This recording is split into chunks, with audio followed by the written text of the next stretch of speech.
Hello everybody, welcome back to Cinema Savvy. It is myself, George, bringing you a spoiler-free review. And today I'm going to be talking about the very first two episodes of The Acolyte, the new Star Wars series set during the High Republic, which starts airing on Disney Plus tonight if you're in America, and tomorrow morning if you're like us in Europe and many other countries. The show is finally here. I've been incredibly fortunate in seeing the first two episodes of the series. I know that a lot of reviews are going to be the first four, but I've only seen the first two. I'm going to keep this spoiler free, but also it's reviewing a quarter of a show, so it's kind of hard to give some final thoughts overall. But I'm going to do my best to talk about a couple of things that you guys at home might want to know about the series. Stuff like production design, all the sorts of things you want from Star Wars that people talk about. And I'm here to do my best to give you those thoughts. And the best way in which I'm going to start this review off is talking about my hype heading into the series. Now, I know the High Republic is quite new in the sense of Star Wars. It's been a series done through comics and books, audiobooks. It's been done over the last, I think, 3-4 years. Split into 3 different phases. Now, I'll put my hand up and say I've read none of them.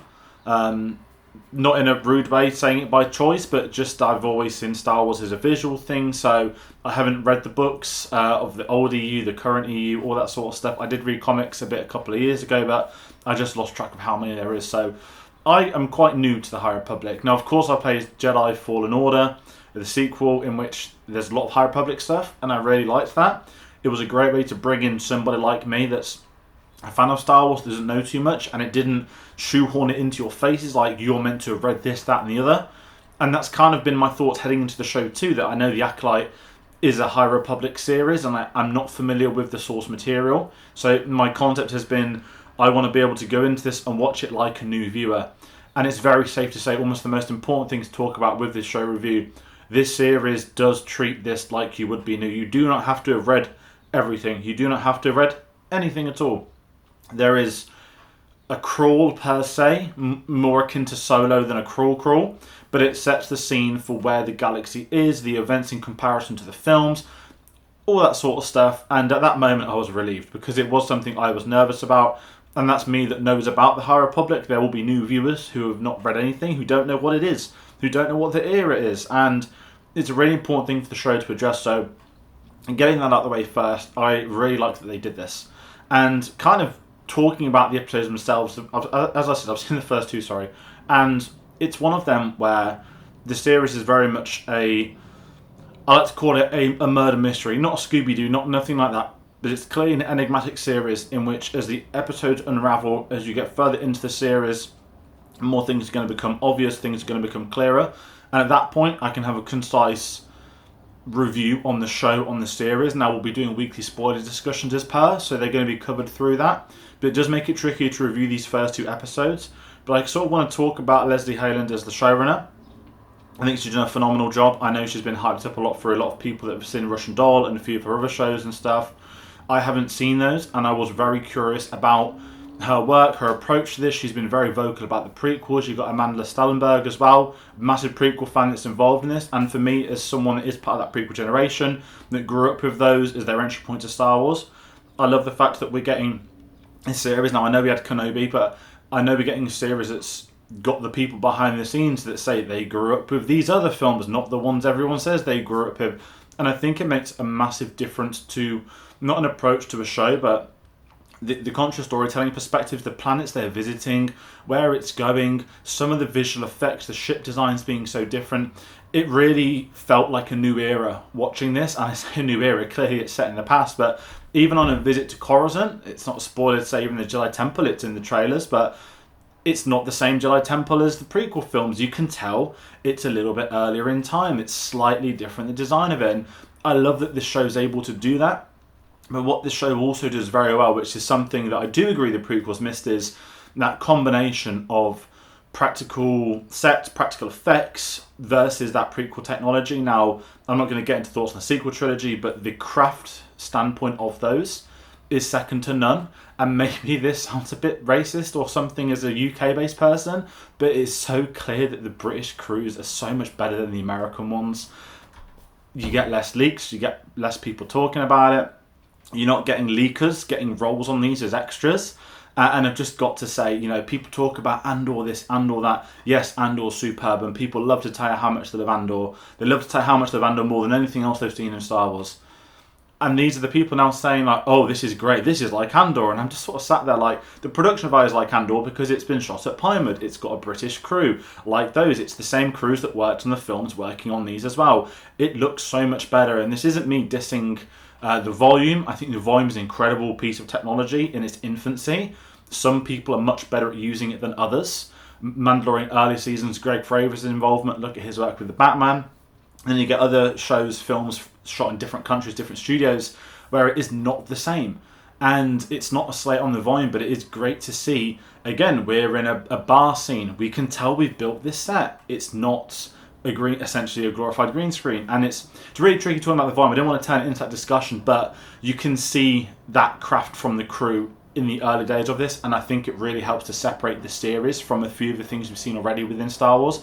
Of course, as you'd expect with a crew as great as this, the sets look phenomenal, the alien designs look great, you can tell it's people in costume, you can tell it's puppeteers, the actors working in hand with the environment, the costume designs, I absolutely loved it. It's kind of what I wanted from that production side of things, but equally, what's as important as production is the story, and kind of where the story goes with the first 2 episodes. I'm very conscious of the review embargo being so late in the day. And I think once you've watched the first episode, you'll understand why the review embargo is very late on.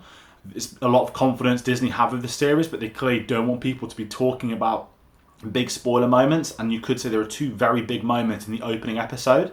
The opening episode's runtime is fairly short. It flies. The first 2 episodes, I think it's about an hour and 20 minutes total. It's an easy back-to-back viewing for you at home.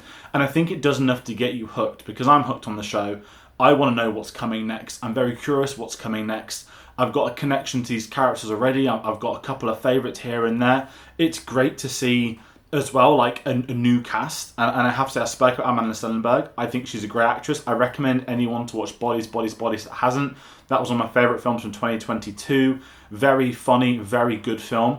And I think seeing that, I've only ever seen her in a couple of things before, like The Hunger Games, like a lot of people would have, but seeing her in that, then knowing she's going to be leading a Star Wars show is great, and I think she's been amazing in these first few episodes, playing the role of May.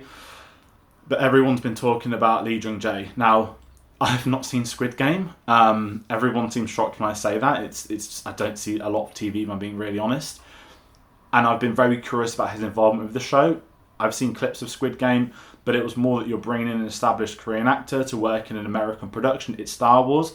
I think I read an interview that he learned lines in English to say. He can't speak English. At the premiere, he was really nice with everybody.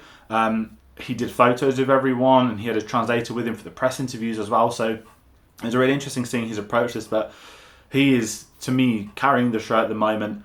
I have Qui-Gon Jinn vibes with him, that there is I'm not saying a wise Jedi, because loads of them are, but there is a clear standout of the Jedi. He is the experienced master, has these connections to the others, and maybe he's not going to play things by the book, the arrogance of the Jedi that we know ultimately is their downfall. And kind of what I love of this, off those first 2 episodes, we are seeing that arrogance of the Jedi that was explored so well in the Clone Wars, that's been spoken about in the years, especially online. And I like that we're seeing a little bit of that, because the High Republic is, quote, the Jedi at their peak. And if they're at their peak, then only the downfall comes, and you're getting these little political moments in the background too, of them trying to cover up a couple of things, and that's exactly what I want from my Star Wars. That's what I want to see from the Jedi Order. They've never been perfect, so it's great to see these little blips that I think could crop up later in the series. And talking with later in the series, the antagonist of this, you've seen him on the marketing with the incredible helmet design.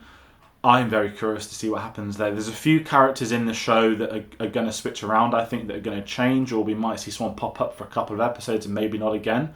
But the intrigue this has from a storytelling perspective, I'm nailed on. I'm going to be watching it anyway, but it's really refreshing to see a mystery-type series in the world of Star Wars.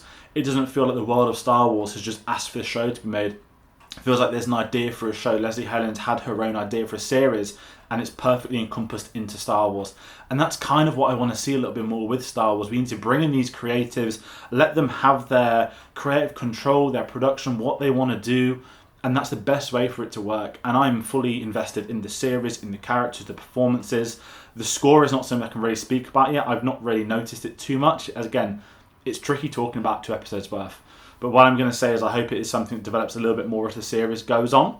As I said, I am on board with the series. I can't really give you a fair final verdict. It's 2 episodes in, but 2 episodes in, I'm ready for episodes 3 through to 8. It's going to be a very fun few weeks. And as I said, there's going to be a review tomorrow night, a live spoiler discussion. We'll talk about these big moments in detail. People are going to be curious, I think, at what's to come. So do join us for that. Times will be on our social medias. But once again, thank you all for watching, and be sure to join us on the next one. Take care.